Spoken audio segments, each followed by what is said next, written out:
Hey, Dr. Jones here, and I just wanted to take a little bit of time today to discuss the ketogenic diet versus the paleo diet, and hopefully clear some air for some of you that may be wondering, which is better. It's the time of year when everybody's focusing on their diet and trying to pick one that they're going to go with, and I personally believe that there's no one perfect diet, but they each have their advantages. There's great things about the paleo diet. There's excellent benefits and great things about the ketogenic diet as well. So I want to talk about that today.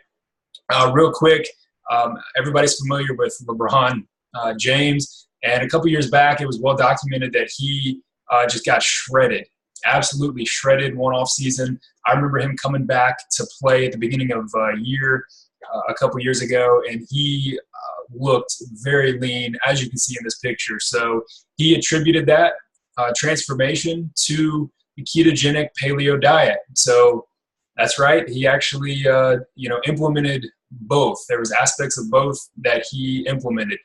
So low sugar, no dairy, and high in healthy fats. That was his main principles, I guess, that he implemented to achieve those results. So, sometimes people say that, if you're an athlete and you're training hard, you can't do the ketogenic diet. You need carbs. Well, yes, you do need a little bit, but you don't need near as many as what most Americans get.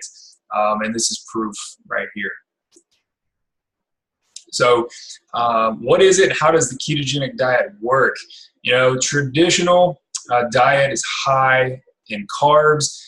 It's crazy. When I was doing research, I realized that typical American diet, standard American diet, people were taking in upwards of 200, 300, even 400 grams of carbs a day. And that's astounding. And so what happens when we do that? Glucose levels rise in our body. The pancreas secretes insulin, and then insulin shuttles glucose into the cell.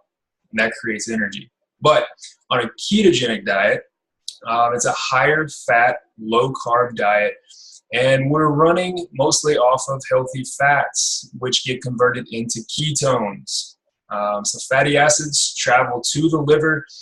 The liver produces and converts those into ketones, and we run efficiently off of ketones. So it's just another energy source. It's actually in some studies shown to be a more beneficial energy source. Okay. The problem with the carb-dependent diet and metabolism is that you get these crazy blood sugar spikes, insulin spikes, which drives, the insulin, of course, drives sugar into the cell. And I can unfortunately think back a few years when I used to be addicted to sweet tea, and I would have that for lunch and come back and feel just like a tranquilizer.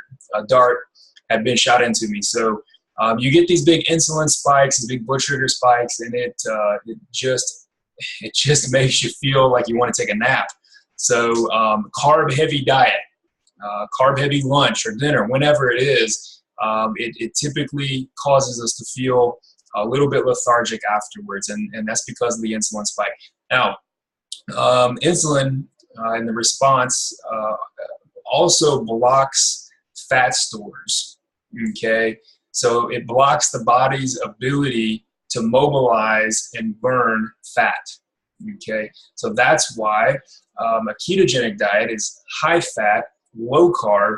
It's actually promoting your body's fat metabolism. It actually helps your body mobilize fat and burn fat compared to a high carb diet.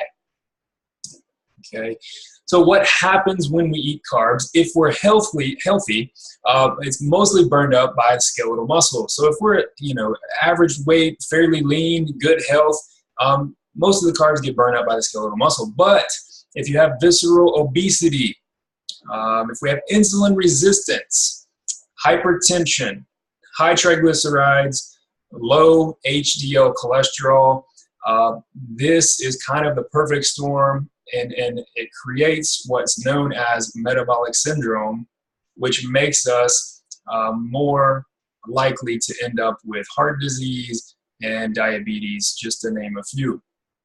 Okay, so some definite health disadvantages to eating a really high carb diet. Now, the insulin resistance continuum, I like this here. On the left, the carb intolerant. So starting at the bottom, you know, an expanding waistline, somebody that's getting a little heavy around the midsection, it leads to obesity, which leads to metabolic syndrome, which can eventually turn into type 2 diabetes. And of course, this is exhibiting insulin resistance. Now, on the other end of the spectrum, carb tolerant. Who's carb tolerant? That's athletes and people with normal BMIs. Again, healthy individuals, they can tolerate carbs. All right, that's it for today. I will come back to more of this tomorrow. Just wanted to share a little bit of insight.